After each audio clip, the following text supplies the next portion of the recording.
Então, é o caso Daniel Alves reverberando literalmente aqui, né, no Brasil.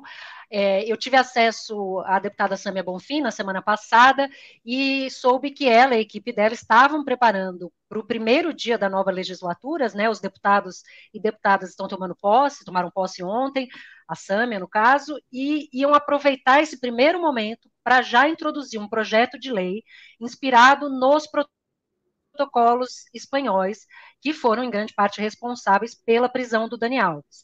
Então, em coautoria com a deputada Fernanda Melchiona, também do PSOL, a Sâmia Bonfim está apresentando hoje no Congresso um projeto de lei que é muito voltado para a ação rápida, que foi o que a gente viu no caso do Daniel Alves, né? Não é um projeto de lei com novas sanções, ele não altera nenhuma lei.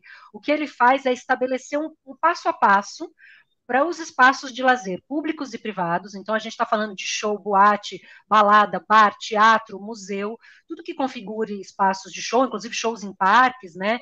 Então, é muito importante o envolvimento do poder público, para que existam pessoas treinadas e acesso às evidências para reagir num caso de violência contra a mulher e também, claro, para o que é mais importante, que é prevenir que esses casos aconteçam.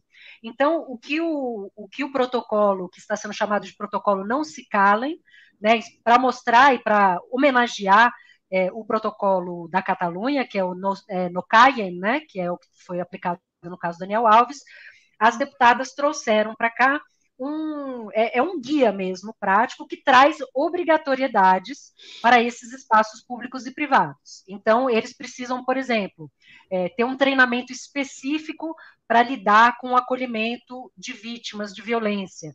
Precisa ter paridade de gênero entre os funcionários, então, e também na gerência. Então, você não pode ter um ambiente em que todos os funcionários são homens. Então, se a mulher sofreu um tipo de violência, ela precisa poder recorrer a uma outra mulher. Né? E a gente vê muito isso aplicado na prática. Tem um bar em São Paulo, o Bar dos Arcos, que já aplica um pouco desse protocolo, e todas, por exemplo, todas as atendentes do bar, todas as barwomen são mulheres, são só mulheres que estão sempre de olho, né, na movimentação do bar. É obrigatória também atenção especial a locais de baixa iluminação ou muito isolados, né? Então, aqueles cantinhos escuros, né? Ou então, né, uma própria entrada de banheiro.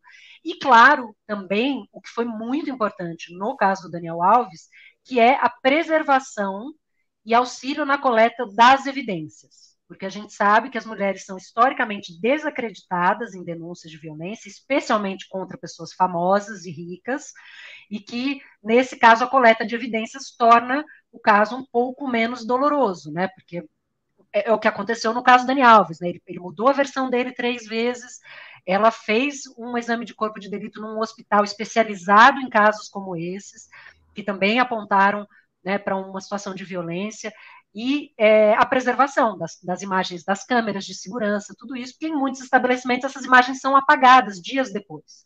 Então, para que haja um treinamento e uma observação desse protocolo e ações como essas, né, atos como esse, não só não aconteçam, mas que, se acontecerem, sejam tratados, né, da maneira como devem ser tratados. É difícil implementar?